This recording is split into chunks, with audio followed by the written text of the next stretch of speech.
मध्य प्रदेश की ग्वालियर में एक बीजेपी कार्यकर्ता का शव मिलने से हड़कंप मच गया। छतर सिंह रावत नाम के इस कार्यकर्ता का शव एक नदी की पुलिया के नीचे मिला और शव पर गंभीर चोटों के निशान भी मिले हैं। शव की जानकारी मिलते ही पुलिस टीम वहां पहुंची और जांच शुरू कर दी।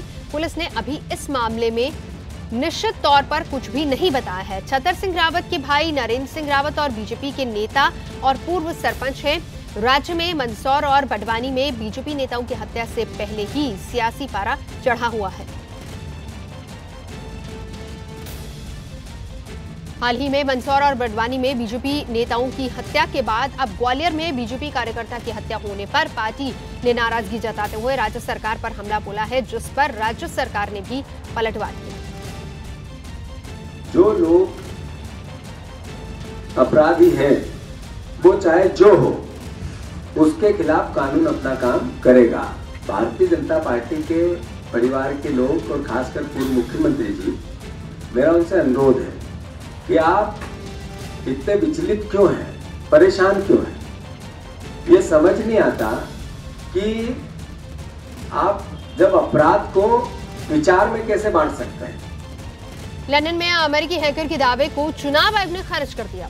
चुनाव आयोग ने अपने बयान में कहा है कि ईवीएम फुल प्रूफ है और इसे टैंपर नहीं किया जा सकता। इस मामले में बीजेपी ने साजिश का आरोप लगाया, जबकि विपक्षी दलों ने इसको एक बड़ा मुद्दा बताते हुए चिंता जाहिर की।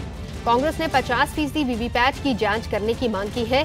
बीजेपी ने इस कार्यक्रम में कपिल सिब्बल की मौजूदगी पर कांग्रेस पर निशाना साधा, लेकिन कांग्रेस ने इससे खुद को अलग करते हुए कहा कि सिब्बल निजी तौर पर कार्यक्रम में हिस्सा लेने गए थे।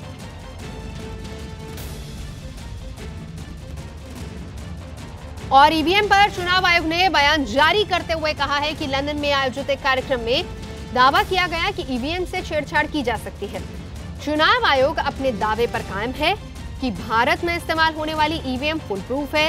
ये ईवीएम बेल और ईसीआईएल ने कड़ी निगरानी और सुरक्षा के साथ बनाई है और सभी स्तर पर एक्सपर्ट्स इसको देखते हैं। चुनाव आयोग जांच कर रहा है कि क्या लंदन में आयोजित कार्यक्रम पर कानूनी कार्रवाई की जा सकती है या नहीं।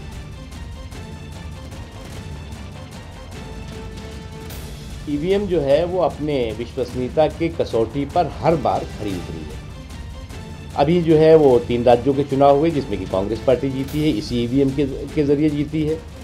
10 सालों तक कांग्रेस पार्टी ने केंद्र में राज किया, इसी ईवीएम के माध्यम से वो जीते हैं। इसीलिए हमने कहा कि क्या है कि उनका भारत विरोधी कुछ ताकतों ने उनके दिमाग को ही हैक कर लिया है। और जब दिमाग हैक हो जाता है तो इसी तरह के बहके बेसुरे बेबुनियाद चीजें देश में तो लोग अब स्वीकार करने को तैयार नहीं रह गए हैं। Congress party had nothing to do with the organization of this press conference.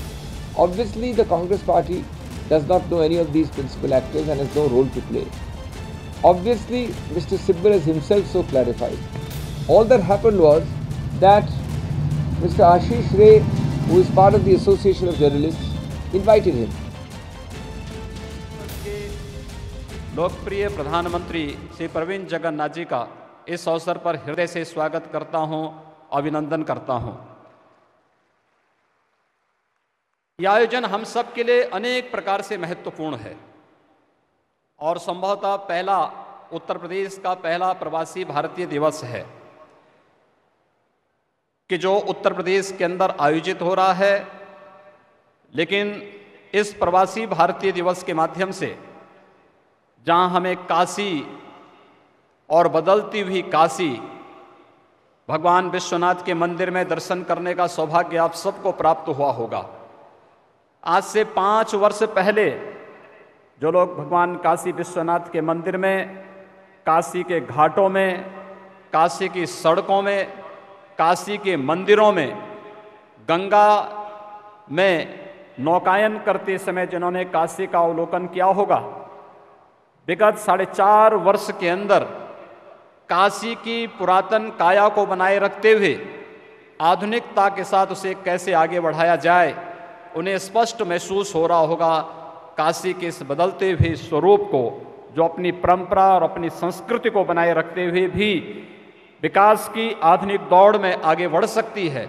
यह काशी का सौभाग्य हम सब के लिए सौभाग्य की बात है और यह आदरणीय प्रधानमंत्री जी की प्रेरणा से, उनके मार्गदर्शन में काशी आज विकास की जिन नई ऊंचाइयों को छू रहा है, हम सबको इस 15वें प्रवासी भारतीय दिवस के अवसर पर काशी दर्शन का पहला सौभाग्य इस प्रवासी भारतीय दिवस के अवसर पर जहां प्राप्त हो रहा है, वहीं कुंभ का आयोजन मानवता के आध्यात्मिक और सांस्कृतिक आयोजन का सबसे बड़ा समागम कुंभ का आयोजन।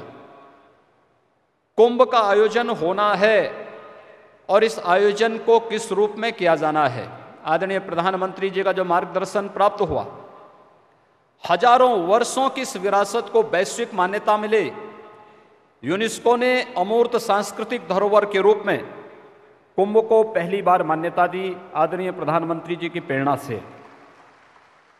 सैकड़ों वर्षों के बाद प्रयागराज में अक्षय वट के दर्शन करने का सौभाग्य श्रद्धालुओं को प्राप्त हो रहा है और कितना अभिभूत हो रहा है श्रद्धालु वहां जाकर के। पहले ही दिन के मकर संक्रांति के कुंभ के स्नान में लगभग 2.25 करोड़ श्रद्धालुओं ने पवित्र संगम तट पर डुबकी लगाई थी। कल पौष पूर्णिमा थी और पौष पूर्णिमा में 1 करोड़ से अधिक श्रद्धालुओं ने संगम के तट पर पुनः स्नान किया।